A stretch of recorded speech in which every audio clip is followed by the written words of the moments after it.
Extrude faces in AutoCAD 3D. These corners are edges but in these inside areas are faces.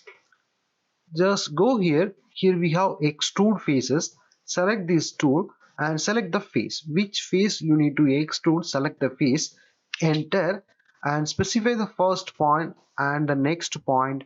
You can make the next point like this and simply enter. It is extruded up to the point. This is one method. Again go to extrude face and select the face, enter how much you need to extrude. You can give the distance directly. I just make 100 and enter. Again enter. If you need to make angle, you can make the angle. Now I just give 0 and simply enter. Now it is extruded from that point to 100 mm. This is the way you can use Extrude Faces tool in AutoCAD 3D.